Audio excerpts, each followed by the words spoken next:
हाँ भाई बस। शामी प्लीज मेरी बात सुन, कुत्ते वो नहीं है, कुत्ता तू है।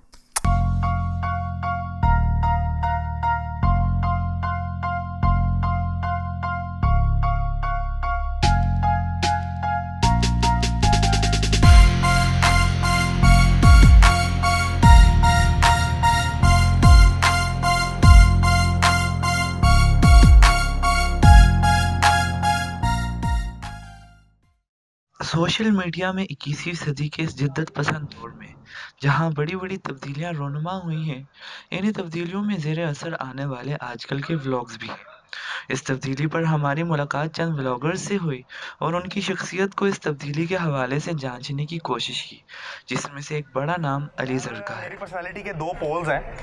एक पोल जो है वो लाम्स के बिजनेस स्कूल में पढ़ता है, और फिर मेरी पर्सनालिटी का एक जो अदर पोल है, जो अदर साइड है, वो है कॉमेडी की। मैं चाहता हूँ कि पूरी दुनिया हंसे मेरी वजह से। That's what I want. Vlogs की किस्म में ट्रैवल व्लॉग्स भी हैं। बाहु ज़रूर basically it's like an artist.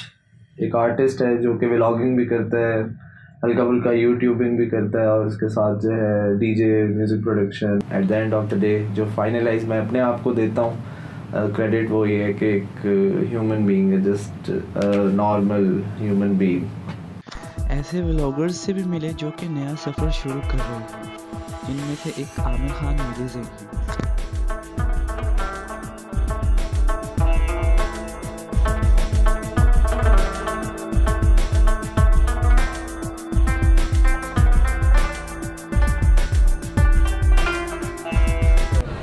यार व्लॉगिंग की तरफ मेरे बिल्कुल भी इरादा नहीं था। इंतहाई मुझे ये चीज़ सस्ती शोहरत वाली चीज़ लगती थी। ये मैं कहता था नहीं यार, मैंने डायरेक्ट फिल्म्स में जाना है। अच्छा, वो जगह भी प्यारी है, वहाँ के लोग भी अच्छे हैं, मैं सारा कुछ दिखाना चाह रहा था। ठीक है, इस वजह से मैं व्लॉगिंग में आया। अदरवाइज़ मुझे व्लॉगिंग का बिल्कुल ना शौक़ है और ना ही मैं इसको आगे कंटिन्यू करना चाहूँगा। लेकिन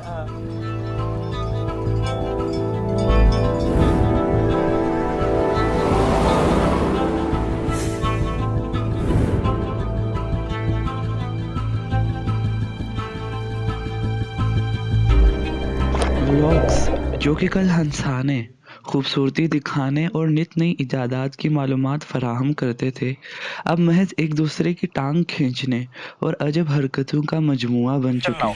हर कोई ये देखता था कि पैसे कितने आ रहे हैं, और पैसे हमेशा कंट्रोवर्शियल काम करने से ज़्यादा आते हैं। तो जूं the element has been commercialised, same way the quality decline.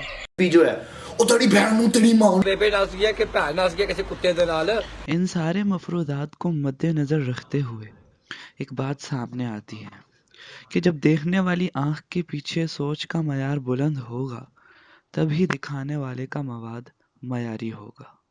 तो let me put this very boldly कि गालियाँ और harsh language is a part of literature. इसको कहते हैं अकली दलील दे, कि हाँ भाई जहन में भी समझ आ रही है कि ठीक है गाली दी है, जायज़ दी है। मेरा उनसे सिर्फ एक ही सवाल है कि यार क्या वो अपने बच्चों को या अपने छोटे बहन भाई घर में जो भी है, क्या वो उनको ये लिटरेचर सिखाने की कोशिश करेंगे? यानी वो ये चाहते हैं कि क्या उनके बच्चे ये वाला लिटरेचर सीखें?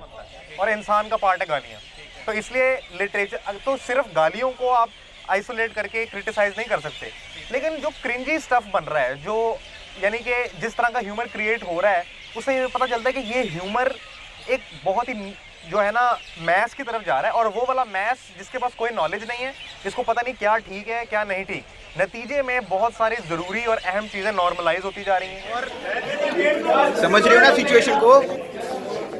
तो सर पाकिस्तान के अवाम को आप कुछ मैसेज देना चाहें तो शादी कर ले यार, शादी कर ले। यूट्यूब का जो फ्यूचर है वो एंटरटेनमेंट में है, कॉमेडी में है, और इस तरफ पोटेंशियल मार्केट ग्रोथ भी बहुत ज़्यादा है। फुल टाइम यूट्यूबिंग पाकिस्तान में बहुत रिस्की एलिमेंट है, अनलेस के आप कोई बिलियनियर या ट्रिलियनियर के बेटे हो। ठीक है, तो ये चीज़ें होती हैं कि जी आपको पैसे की कोई कमी नहीं है, आपने एक अब्बा जी को बात की और वो बात जो है वो डन हो गई। ठीक है जी, गैजेट आ गए। तो मुझे लग रहा है कि यार व्लॉग्स जो है वो इतना ज़्यादा नहीं रहेंगे, लेकिन वेब सीरीज़ जो है वो अब स्टार्ट हो रहे हैं। ठीक, तो मेरा भी इरादा है कि मैं वेब सीरीज़ करूँगा। ठीक है, बड़ा डायरेक्टर बन के।